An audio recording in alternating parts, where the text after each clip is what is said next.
Lelaki tua berpakaian hitam itu berlari cukup lama sebelum berani berhenti. Melihat Chen Ping tidak mengejarnya, dia pun menghela napas panjang. Sialan, monster macam apa dia? Dia hanya makhluk abadi tingkat 4 yang tersebar, tapi dia membuatku, makhluk abadi tingkat 8 yang tersebar, jadi malu.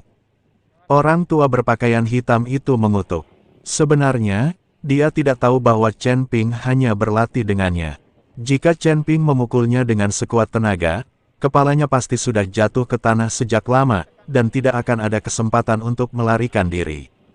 Orang yang menyebarkan berita itu benar-benar bajingan. Sepertinya dia jelas-jelas berusaha menyakiti orang lain. Orang tua berpakaian hitam itu telah tertipu. Melihat bahwa Chen Ping hanya seorang abadi tingkat keempat, dia tidak menganggapnya serius sama sekali. Tetapi sekarang setelah dipikir-pikir lagi, dia akhirnya mengerti bahwa Chen Ping telah memperoleh sebuah harta karun dari sebuah peninggalan kuno. Itu membuktikan bahwa kekuatan atau latar belakang Chen Ping pastilah luar biasa.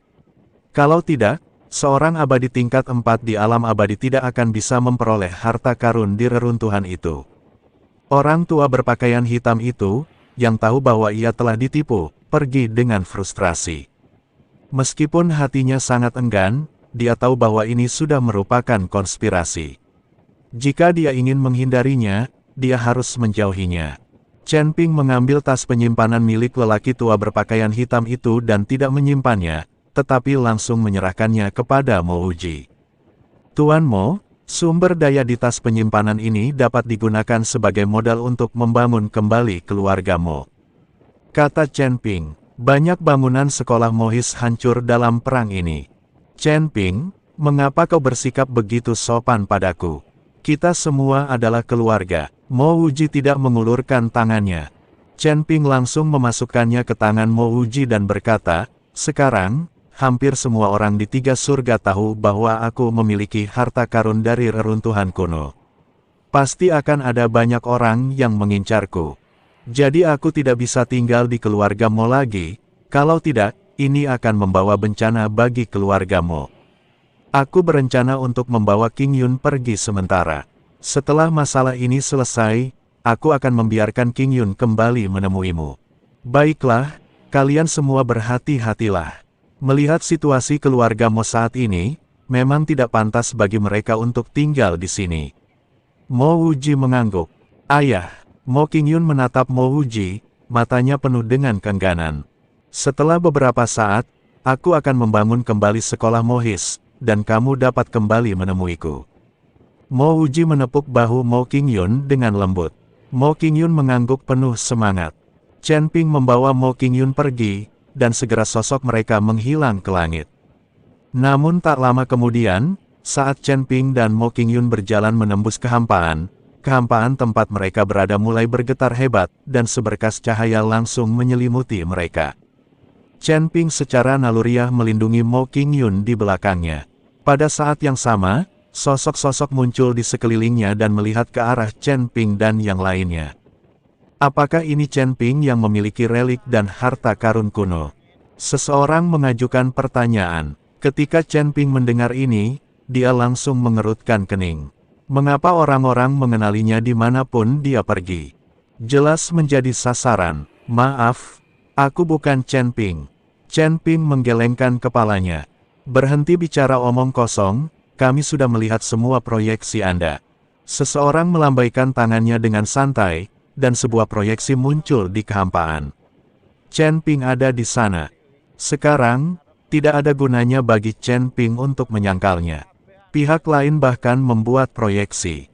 Tampaknya mereka harus memastikan bahwa Chen Ping tidak memiliki tempat untuk berdiri di 3 surga. Orang ini baru berada di tingkat keempat alam Sanxian. Bagaimana dia bisa mendapatkan harta karun reruntuhan kuno? Seseorang mengajukan pertanyaan. Beberapa orang datang langsung ke arah Chen Ping. Semua orang ingin tahu apa harta karun dari reruntuhan kuno itu.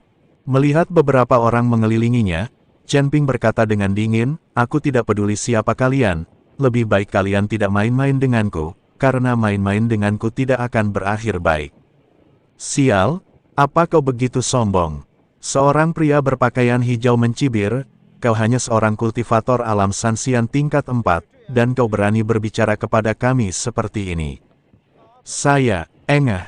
Tanpa menunggu lelaki berbaju hijau itu menyelesaikan kata-katanya, Chen Ping mengambil tindakan, dan pedang pembunuh naga langsung memenggal kepala lelaki itu.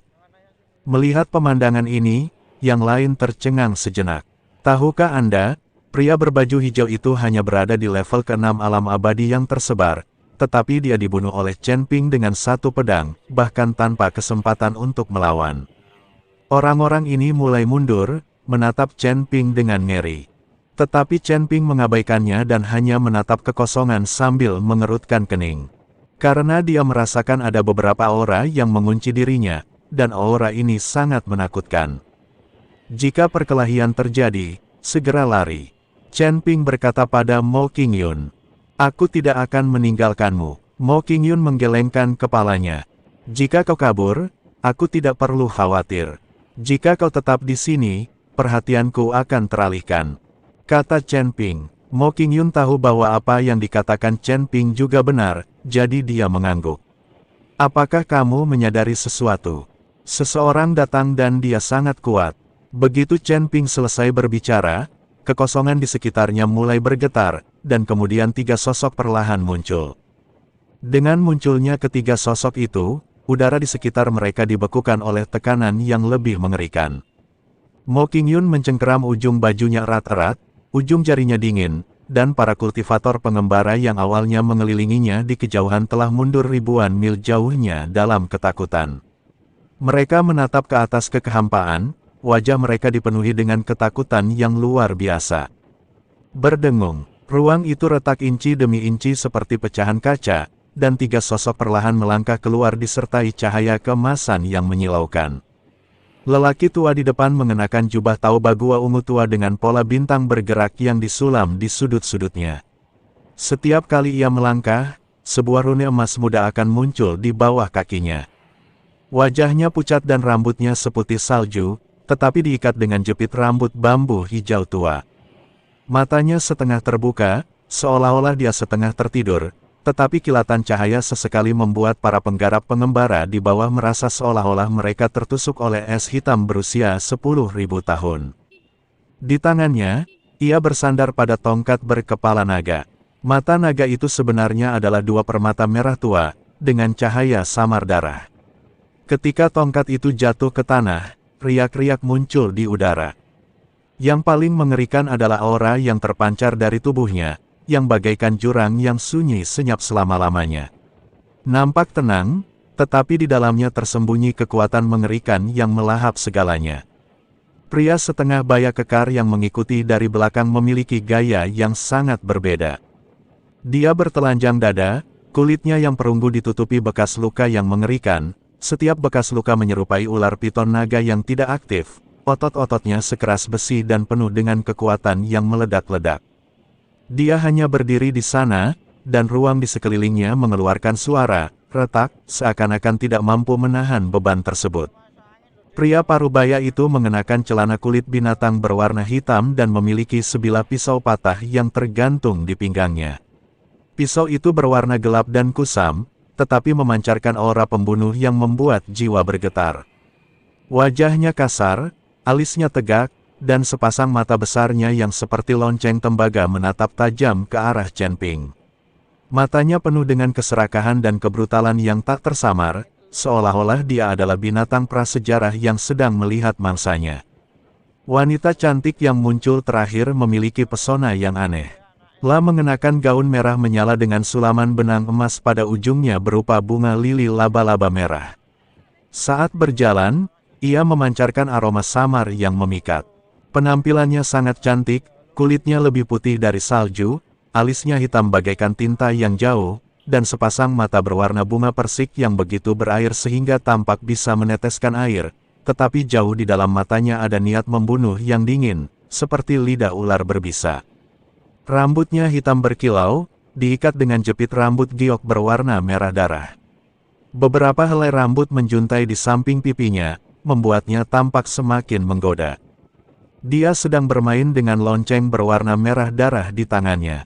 Setiap kali lonceng itu berayun, lonceng itu mengeluarkan suara yang menusuk jiwa, menyebabkan banyak kultivator tingkat rendah menutup telinga mereka di tempat dan mengerang kesakitan.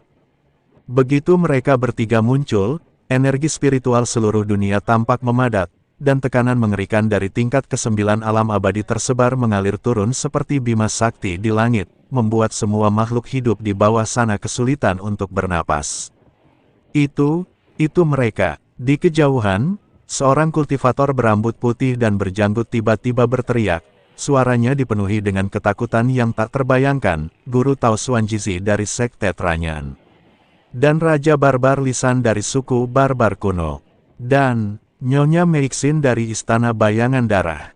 Ya ampun, bagaimana mungkin ketiganya muncul di saat yang bersamaan? Mereka semua adalah makhluk kelas 9 di alam abadi yang longgar. Di 3 surga, mereka adalah orang-orang yang dapat mengubah warna langit dan bumi hanya dengan hentakan kaki mereka.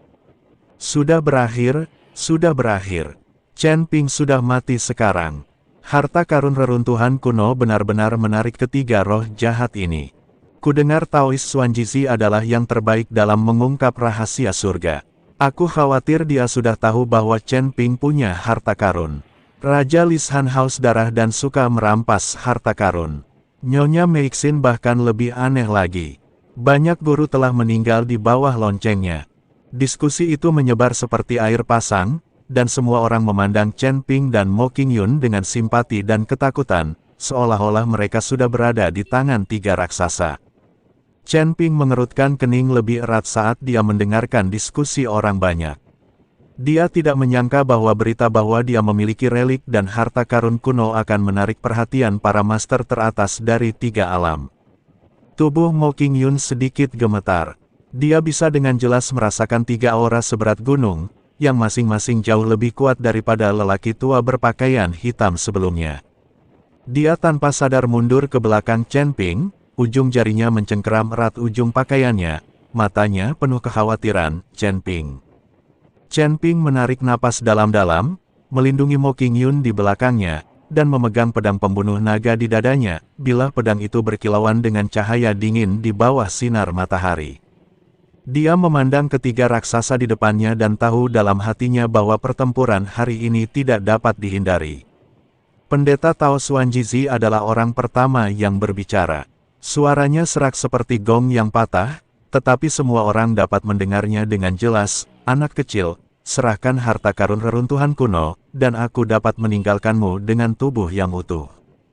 Pandangannya tertuju pada Chen Ping, seolah-olah dia sedang melihat benda mati. Tatapannya yang acuh tak acuh membuat perlawanan Chen Ping tampak sia-sia. Raja Barbar Pembelah Gunung menggeram tidak sabar, suaranya seperti lonceng, mengguncang kehampaan dan membuatnya berdengung, mengapa kau membuang-buang waktu berbicara dengannya? Tangkap saja dia, aku ingin melihat apa yang bisa dilakukan semut kecil dari tingkat keempat alam abadi longgar. Bekas luka di tubuhnya mulai bersinar merah, dan otot-ototnya menonjol, dan jelaslah bahwa dia siap beraksi. Nyonya Meixin tertawa pelan, suaranya begitu merdu hingga membuat tulang-tulang orang menjadi lemas. Tetapi kata-katanya dingin, adik kecil, mengapa kamu begitu keras kepala? Berikan harta karun itu kepada adikmu, adikmu mencintaimu. Sambil berbicara, dia perlahan menggoyangkan lonceng berwarna merah darah di tangannya, dan gelombang suara tak kasat mata melesat ke arah Chen Ping, mencoba mengganggu pikirannya. Mata Chen Ping terfokus, dan kekuatan spiritual dalam tubuhnya bersirkulasi, langsung menghalangi suara dekaden itu. Dia menatap ketiga orang itu tanpa ekspresi dan berkata dengan suara yang dalam, kalian bertiga pasti telah melakukan kesalahan. Aku tidak memiliki harta dari reruntuhan kuno. Aku hanya seorang kultivator independen. Mengapa kalian para senior harus mempermalukan seorang junior sepertiku?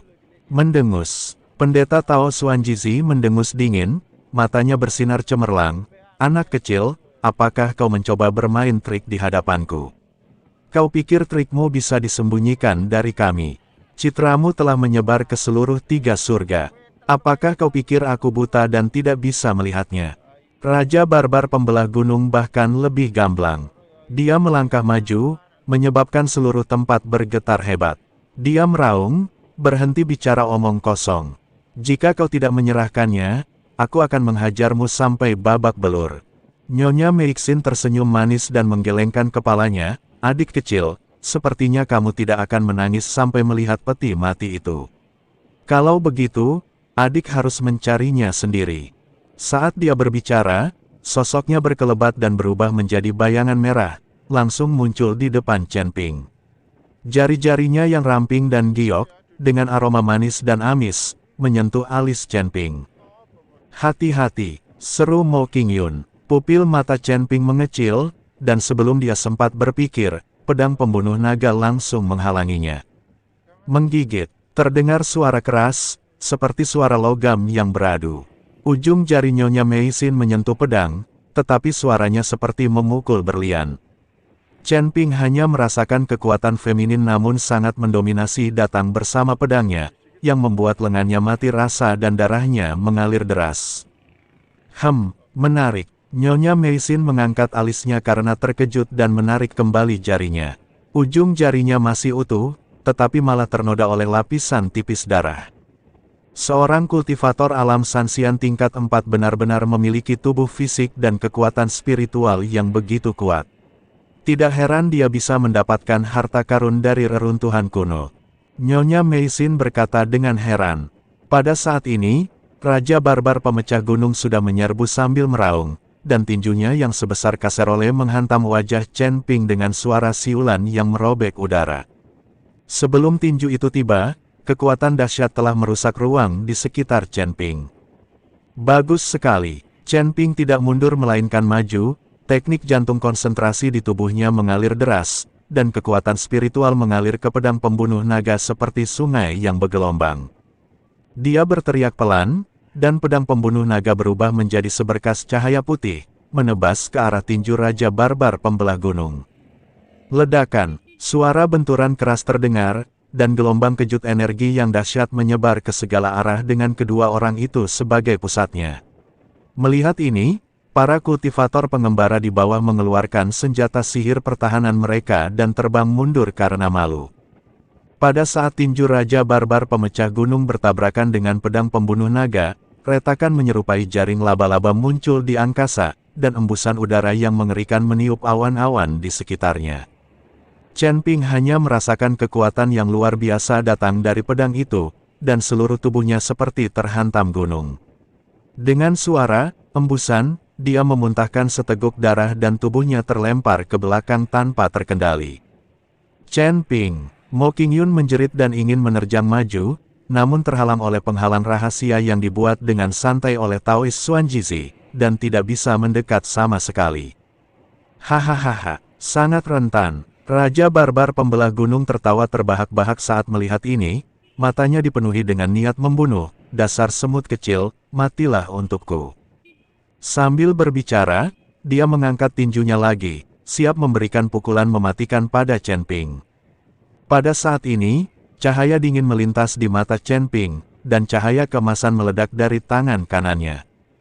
Tinju cahaya suci, ledakan. Setelah ledakan keras, kedua sosok itu langsung terpisah.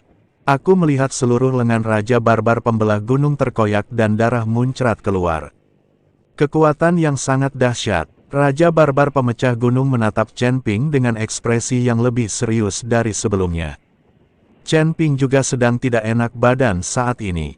Dia telah diserang oleh dua dewa kelas 9 berturut-turut, yang telah menyebabkannya cedera fisik. Namun, aura di sekitar Chen Ping tidak melemah sama sekali. Kekuatan naga, kekuatan tiga suku, kekuatan asal. Semua kekuatan yang dapat dimobilisasi oleh Chen Ping saat ini. Menghadapi tiga master tingkat 9 dari Luz Immortal Realm, Chen Ping tidak berani ceroboh atau pamer. Sial, orang ini cukup cakap, ayo kita pergi bersama. Melihat ini, Taoist Xuanjizi bergabung dengan Raja Lishan dan Nyonya Meixin untuk menyerang Chen Ping. Chen Ping tidak menanggapi serangan ketiga orang itu dan sama sekali tidak mampu melawan. Tubuhnya terbentur keras dan terlempar mundur. Menyeka darah dari sudut mulutnya, mata Chen Ping dipenuhi dengan keinginan kuat untuk bertarung. Berdengung, dua suara dengungan tumpul terdengar, dan kemudian cahaya terang muncul di kehampaan di belakang Chen Ping, dan dua bola kabut hitam terbang keluar dari tubuh Chen Ping.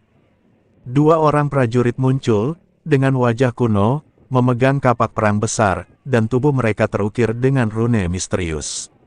Masing-masing dari mereka memancarkan aura mengerikan dari tingkat ke-8 negeri dongeng yang tersebar. Boneka perang, atau dua boneka tingkat 8 di alam Sanxian. Jejak keterkejutan terpancar di mata Taois Xuanjizi, menarik sekali, tampaknya si kecil ini benar-benar punya trik. Ketika Raja Barbar Pembelah Gunung melihat kedua prajurit itu, dia tidak takut tetapi malah semakin bersemangat. Bagus. Ini kesempatan bagus bagiku untuk berlatih.